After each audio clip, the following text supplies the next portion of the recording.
Hello everyone, I'm JG, welcome back to Music Forever, where today I'm going to be reviewing the new album from Nickelback, Feed the Machine.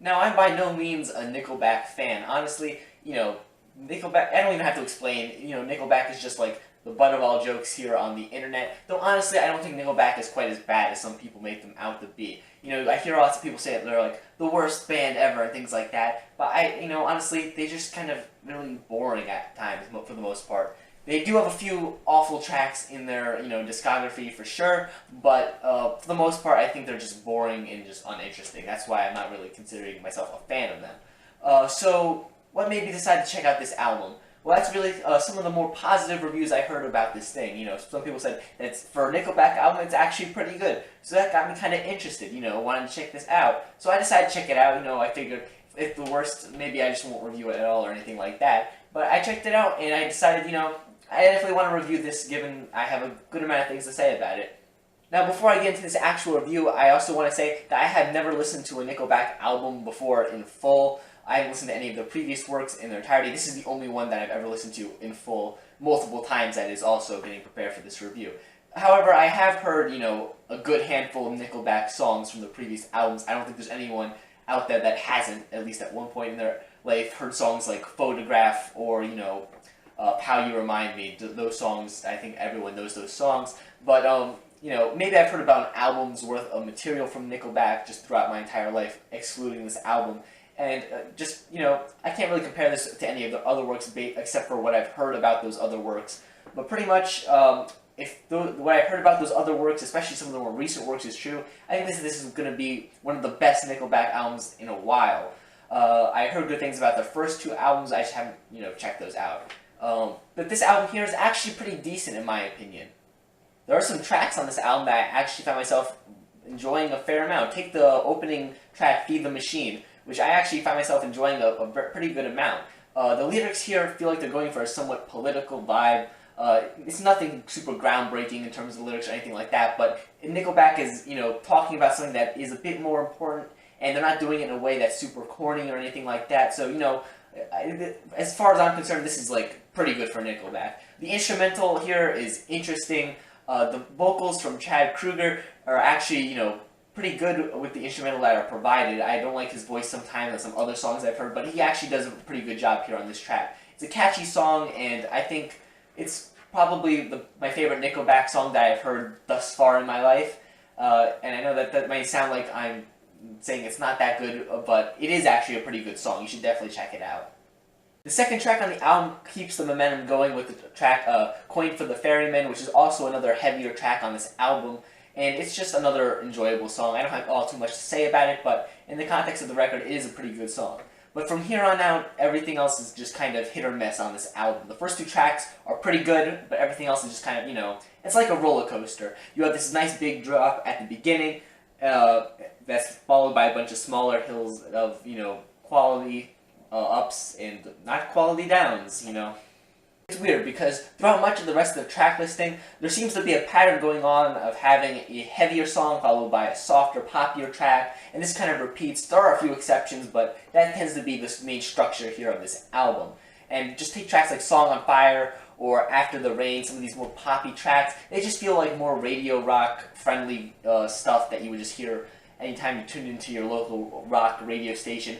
They don't stand out in any way. They're not like Feed the Machine that has this heaviness going on and this catchiness. They're just kind of throwaway tracks, honestly.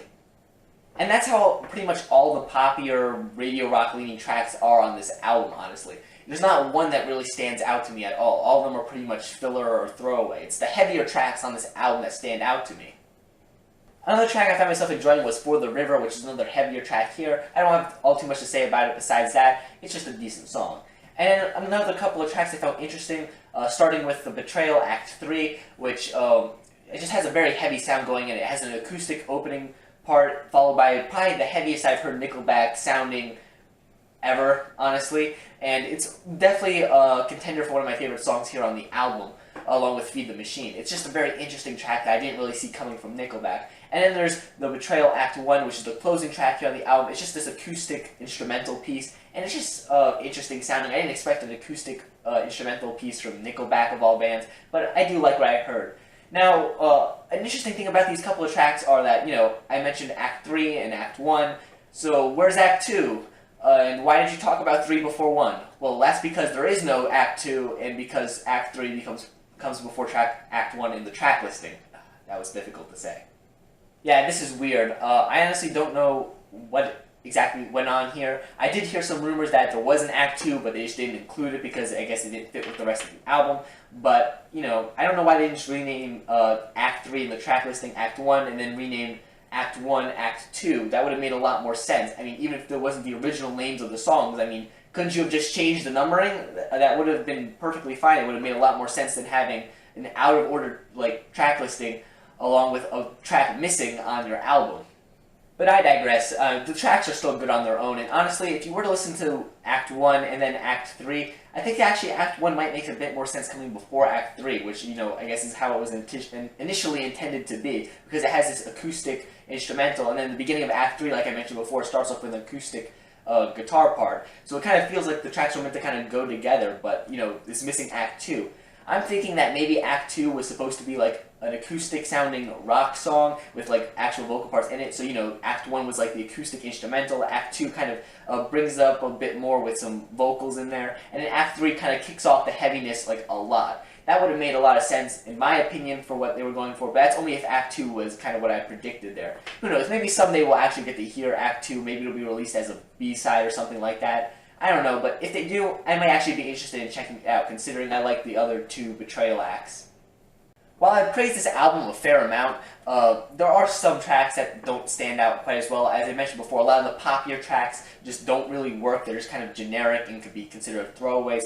But then there's some moments here on this album that fall into a lot of other Nickelback sort of weaknesses. Take bad lyrics, for example. While this album is definitely at least lacking in a lot more of the bad lyrics that were present on a lot of other Nickelback songs that I heard, there are still some tracks on here that suffer from some rather weak lyrics. Take the track Must Be Nice, for example. And I'm actually going to, if you could excuse me for a moment, grab my notes over here, because I actually want to read to you some of the lyrics from this track, show you what I mean by not good lyrics. Jack be nimble, Jack be quick, Jack wound up with a broken neck. Nickelback, 2017, folks. I don't exactly get it, because quick doesn't rhyme with neck. I mean, they kind of do if you were, to try really hard. I guess you could make them rhyme, but they don't exactly try to make them rhyme when they're singing it. And no, it's not like in the context of the verse, it's like those lines weren't supposed to rhyme. They were supposed to rhyme with other lines around them. There's different types of rhyme schemes, I could see that, but, the lines that immediately follow are, Humpty Dumpty, do your thing, Daddy's gonna buy you a diamond ring. And thing and ring rhyme, but quick and the neck don't rhyme.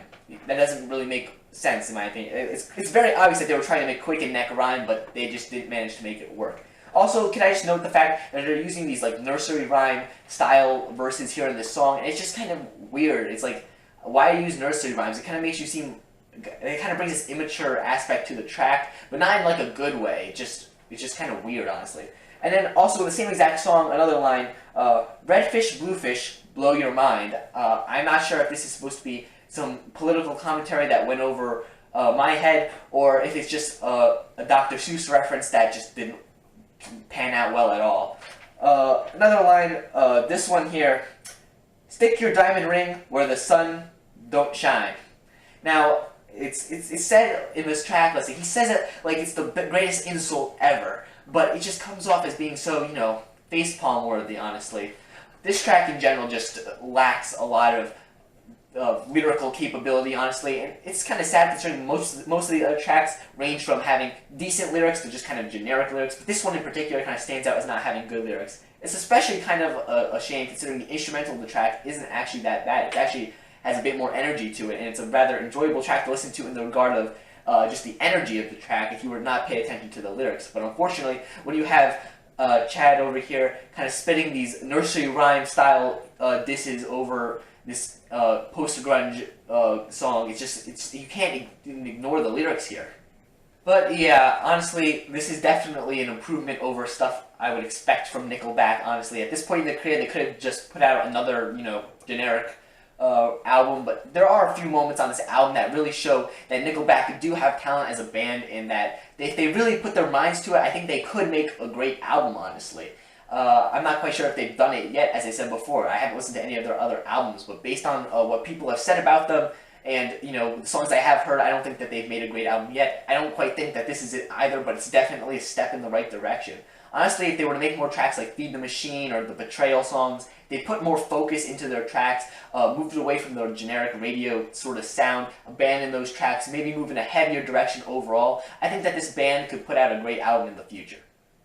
So when people say Nickelback are one of the worst bands ever, or the worst band ever, I just got to think about tracks like Feed the Machine or the Betrayal Act 3, which clearly show that they're not, because those two songs are pretty good, honestly. So overall, this album, it has some very high highs going on there, but it also has some very low lows in terms of just generic sounding songs or bad lyrics, and the two kind of even out, and it just creates an overall average album, I would say. This is one of those albums where I feel like I'm going to come back to specific tracks, most notably Feed the Machine and the Betrayal Act 3, but I'm not going to ever touch some of these other tracks again in the future. It's one of those albums, if you know what I mean. But overall, if you're a Nickelback fan, you're probably going to eat this up, because it's kind of like what Nickelback have been doing, but a bit more focused. I don't really see why you wouldn't enjoy this. It still definitely has a Nickelback sound to it.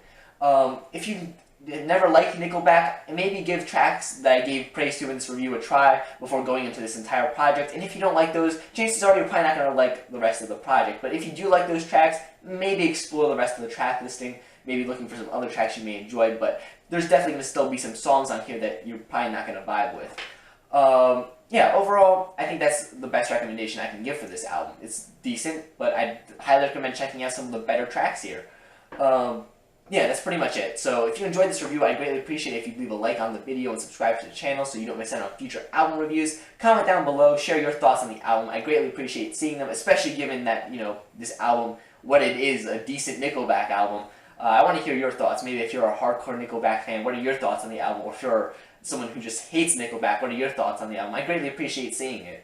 Yeah, thank you for watching, and stay golden.